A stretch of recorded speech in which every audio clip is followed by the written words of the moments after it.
ડેડિયાપાડાના આમ આદમી પાર્ટીના ધારાસભ્ય ચૈતર વસાવાની મુશ્કેલીઓ વધી છે કેમ કે નર્મદા સેશન કોર્ટ દ્વારા તેમને 7 વર્ષની સજા ફટકારવામાં આવી છે। તેના કારણે આમ આદમી પાર્ટીના નેતાઓના પણ નિવેદનો આવી રહ્યા છે। તેઓ ભારતીય જનતા પાર્ટીને જવાબદાર ગણાવી રહ્યા છે અને કહી રહ્યા છે કે ચૈતર વસાવાને ફસાવવા માટે ભારતીય જનતા પાર્ટીએ આખું ષડયંત્ર કર્યું। નર્મદા જિલ્લા પંચાયતમાં જે ચૈતર વસાવાના નેતૃત્વમાં આમ આદમી પાર્ટીને જીત મળી, ક્યાંક ને ક્યાંક તેની દાજ ઉતારવામાં આવી હોય તેવો દાવો કરવામાં આવી રહ્યો છે। ત્યારે આપણી સાથે આમ આદમી પાર્ટીના પ્રદેશ અધ્યક્ષ ઈશુદાન ગઢવી જોડાઈ ચૂક્યા છે। તેમની સાથે વાતચીત કરીએ કઈ રીતની સ્થિતિ હવે કાયદાકીય રીતે આગામી દિવસોમાં રહેવાની છે ને ખાસ કરીને વાત કરીએ તો જે એક બાદ એક તેમના ધારાસભ્ય પર કેસો થયા છે અને જે ચુકાદો આવ્યો છે તેને લઈને તેઓ શું માની રહ્યા છે। ઈશુદાનભાઈ, શું કહેશો? પહેલા તો આજે નર્મદા જિલ્લા પંચાયતની બેઠક જે આ વખતે આમ આદમી પાર્ટી ઐતિહાસિક જીત હાંસલ કરી, કહેવાય કે ભારતીય જનતા પાર્ટીનો એક ગઢ હતો એમાં ગાબડું પાડ્યું અને ત્યારબાદ ચૈતર વસાવાને નર્મદા સેશન કોર્ટે 7 વર્ષની સજા ફટકારી। હવે તેમનો જેલવાસની શરૂઆત થઈ છે। આ ઘટનાઓને, આ સમીકરણોને કઈ રીતે જોઈ રહ્યા છો? કેમ કે આદિવાસી વિસ્તારમાં એક નામના ધરાવતા તમારા ધારાસભ્ય હવે ફરી જેલમાં ગયા છે। તમે વિચાર કરો, આ કેસ શું હતો? ચેતરભાઈના ગામમાં જે ખેડૂત આદિવાસી છે એમના ખેતરમાં રાત્રે 2 વાગે વન કર્મચારીઓ આવીને ઊભો પાક ઉખેડી નાખે છે।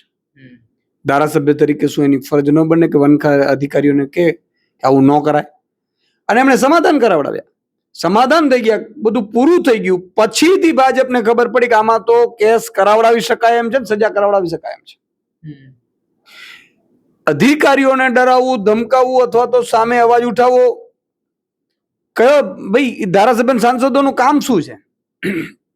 અધિકારીઓ પાસેથી કામ લેવાનું છે? એમ તો જો તો તમે ભાજપના ધારાસભ્યો અહીંયા લાકડીઓ મારેલા છે અધિકારીઓને, ક્યાં કોઈને સજા થઈ? એટલે આ પહેલું હું કહેવા માંગુ છું એ દલાલોને કે જે અત્યારે એમ કહે છે કે આ સજા તો કોર્ટે આપી છે, પણ આ કેસ ભાજપે કરાવેલો છે, કર્મચારીઓને દબાણે કરાવેલો છે, નહીં તો કર્મચારીઓ સમાધાન કરી લીધું હતું।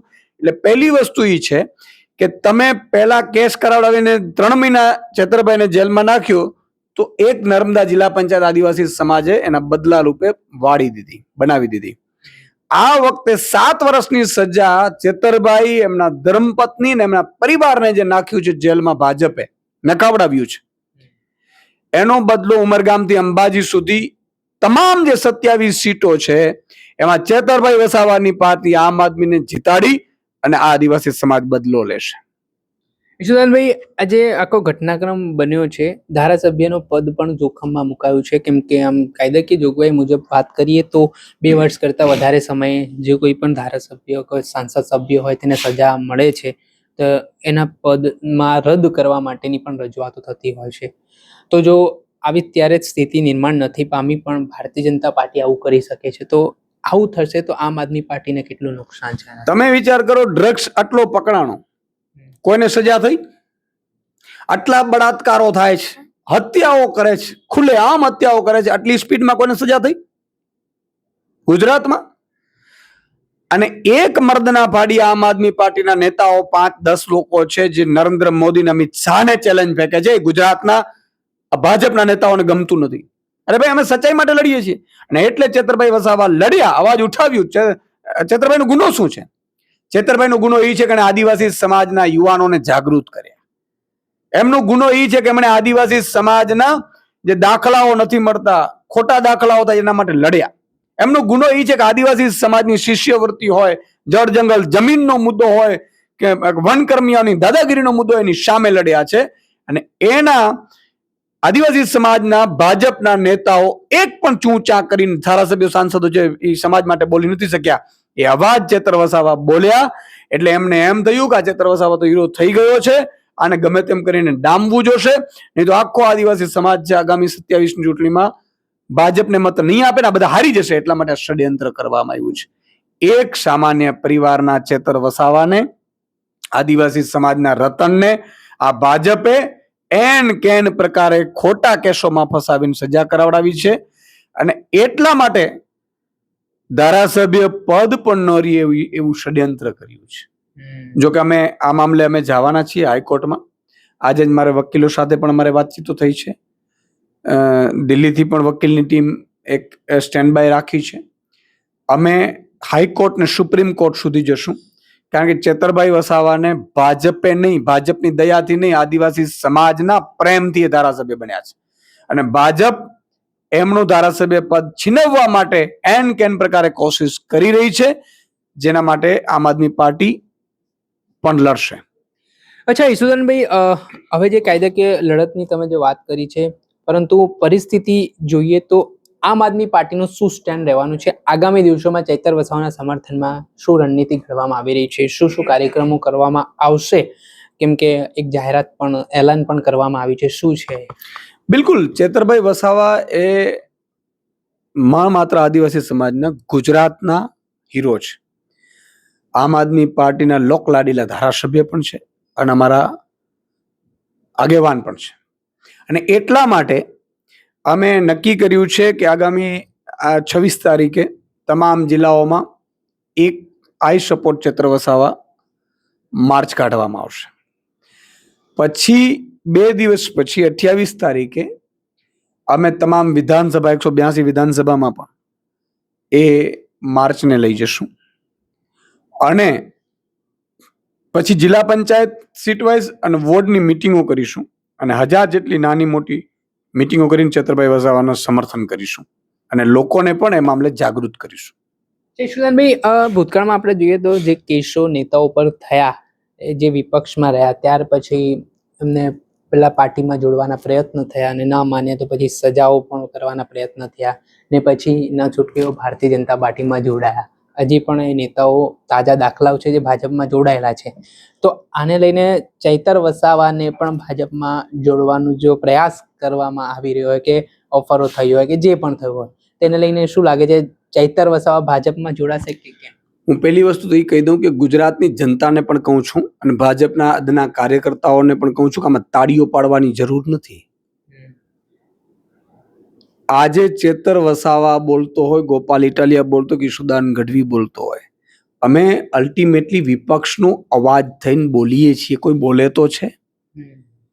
તમારા એક ધારાસભ્ય, એક સાંસદો કે મંત્રી, મુખ્યમંત્રીઓ બોલી શકતા હોય સમાજ માટે તો કયો? એટલે આ લોકતંત્ર માટે વિપક્ષ જરૂરી છે. અને ભાજપ છે એ વિપક્ષ મુક્ત ગુજરાત કરવા માંગે છે. ચેતરભાઈ વસાવાને આપેલે ઓફરો કરી છે, એ નથી જોડાયા. એટલા માટે થઈને આજે કાલે ચેતરભાઈ વસાવા જોડાઈ જાય તો કાલે સ્ટે આવી જાય. અને તમે વિચાર કરો, ભાજપના જ એક મંત્રી જેમના વિરુદ્ધ ખોટી રીતે ચૂંટણી જીત્યાનો કેસ થયો હતો અને હાઈકોર્ટે ચુકાદો આપ્યો હતો અને તુરંત સુપ્રીમ કોર્ટમાંથી સ્ટે આવી ગયો હતો અને મંત્રીએ પૂરેપૂરું મંત્રી પદ ભોગવ્યું હતું, આપને ખબર હશે. તો કહેવાનો મતલબ ઈ છે કે શું ભાજપમાં જાય એટલે બધા ગંગાજળથી પવિત્ર થઈ જાય છે? તમે સત્તાનો દુરુપયોગ કરો છો, કાનૂનનો દુરુપયોગ કરો છો. કાનૂન 2 પ્રકારે ગુજરાતમાં ચાલી રહ્યા છે. ભાજપના નેતાઓ માટેના કાનૂન અલગ છે અને વિપક્ષના નેતાઓ માટેના કાનૂન અલગ છે. અમે પોલીસ સ્ટેશને જઈએ રજૂઆત કરવા કે ખોટી રીતે કેસ હતો, અમને અમારા ઉપર કેસ કરે છે, અને ભાજપના નેતાઓ લાફા મારીને આવી જાય તો કોઈ કેસ નથી થતો. બુટલેગરો પોલીસ ઉપર ચડી જાય છે. કયા બુટલેગરને સજા થઈ ભાઈ? 7 વર્ષની હત્યાઓ કરી નાખે છે પોલીસ કર્મીઓની. કહેવાનો મતલબ ઈ છે કે ગુજરાતમાં આજે ઠોકશાહી બેસાડવાની જો કોશિશ થઈ રહી છે, એમાં તમામ ગુજરાતની જનતાએ વિચારવાની જરૂર છે. નહીં તો તમારા માટે બોલવા માટે કોઈ નહીં રહે. ભાઈ ભાજપમાં અત્યારે કોંગ્રેસના કેટલા નેતાઓ હતા, ભાજપમાં વયા ગયા, મંત્રી પદ ભોગવે જ ભાઈ, એને તો જલસા છે. તમારા માટે બોલવાનું બંધ થઈ ગયું ને. તો તમે વિપક્ષને સપોર્ટ કરો. અને બીજું કે ભાજપ અને કોંગ્રેસ એક સિક્કાની 2 બાજુ છે, 2 એકબીજાની એ અને બી ટીમ છે. એ ના હોય તો તમને સાબિતી પેલી આપું કે મીડિયામાં ચર્ચા થાય છે તો કોણ બેસે છે? ભાજપ અને કોંગ્રેસ બેસે છે. આમ આદમી કેમ નથી બેસતું ભાઈ? આમ આદમી મીડિયા વાળા આમ આદમી પાર્ટીને ડિબેટમાં કેમ નથી બેસાડતા? ભાજપે ના પાડેલી છે એટલે. કોંગ્રેસને બેસાડવામાં ભાજપને વાંધો નથી. એનો મતલબ એ છે કે 2 એક છે.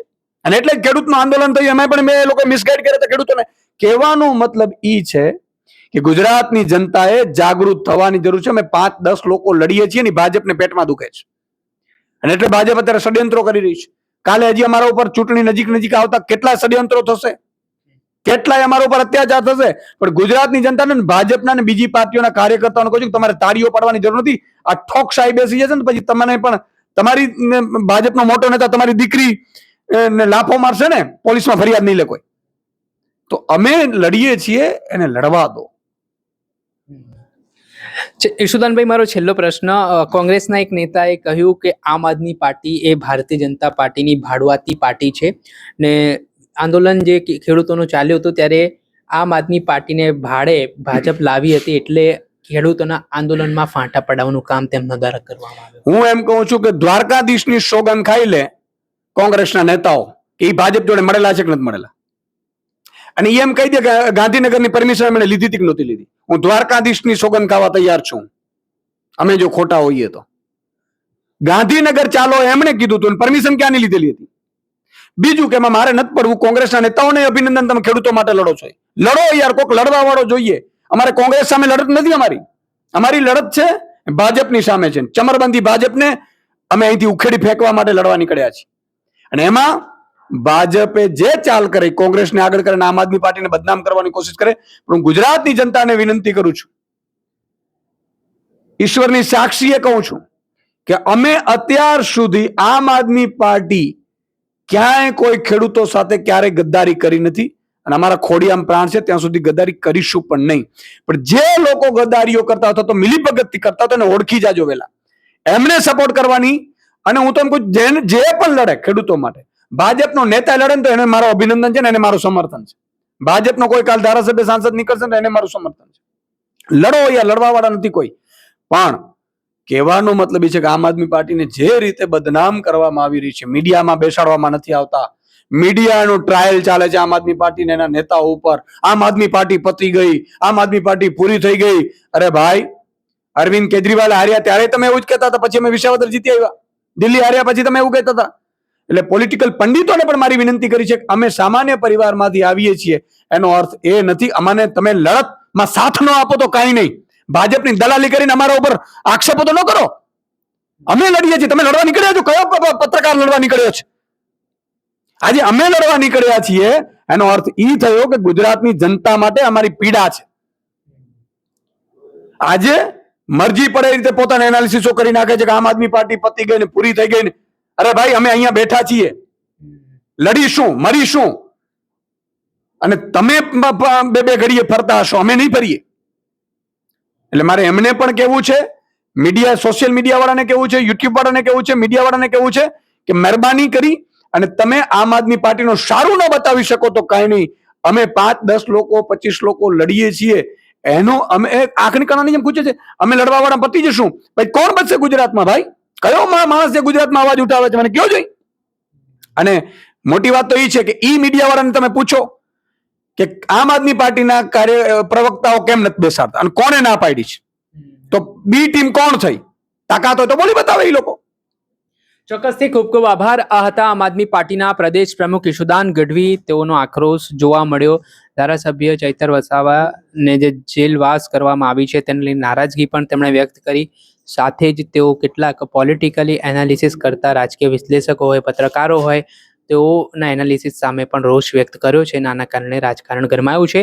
આગામી દિવસોમાં જોવાનું રહ્યું કે ધારાસભ્ય ચૈતર વસાવા સામે જે પોલીસે ફરિયાદ નોંધી હતી ત્યારબાદ જે કોર્ટે સજા ફટકારી તે ભારતીય જનતા પાર્ટી માટે કેટલું નુકસાન કારગર સાબિત થાય છે.